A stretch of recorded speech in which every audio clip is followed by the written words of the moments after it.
ગુજરાતમાં ચોમાસું સક્રિય થતાની સાથે જ હવામાન નિષ્ણાત ધમલાલ પટેલે મોટી આગાહી વ્યક્ત કરી છે। સૌરાષ્ટ્ર અને દક્ષિણ સહિત પૂર્વ ગુજરાતમાં પણ ભારે વરસાદની શક્યતા વ્યક્ત કરવામાં આવી છે, જ્યારે ઉત્તર અને મધ્ય ગુજરાતમાં હજુ પણ વરસાદના કોઈ એંધાણ નથી દેખાઈ રહ્યા।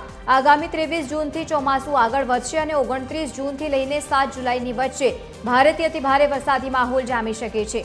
મજબૂત અલ નીનો અને ગ્રહોની બદલાતી ચાલને કારણે પરિસ્થિતિ જે દેખાઈ રહી છે, વરસાદની સ્થિતિ સારી રહેશે।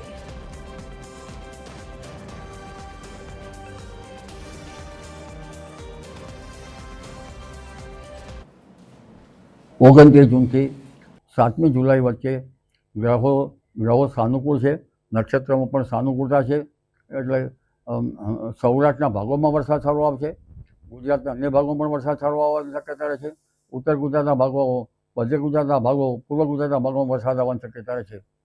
દક્ષિણ ગુજરાતના કેટલાક ભાગમાં ભારેથી અતિભારે વરસાદ થવાની શક્યતા છે, કેટલાક ભાગમાં પૂરની સ્થિતિ સર્જાઈ શકે। આ ઉપરાંત દક્ષિણ સૌરાષ્ટ્રના ભાગોમાં પણ કેટલાક ભાગોમાં ભારે વરસાદ આવવાની શક્યતા રહેશે।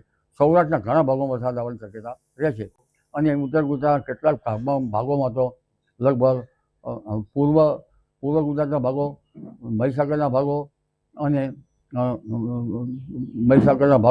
ઉપરાંત ઉત્તર ગુજરાતના કેટલાક ભાગો, સાબરકાંઠાના કેટલાક ભાગમાં હળવો, કોઈ ભાગમાં ભારે તો કોઈ ભાગમાં અતિ ભારે વરસાદ થવાની શક્યતા રહેશે।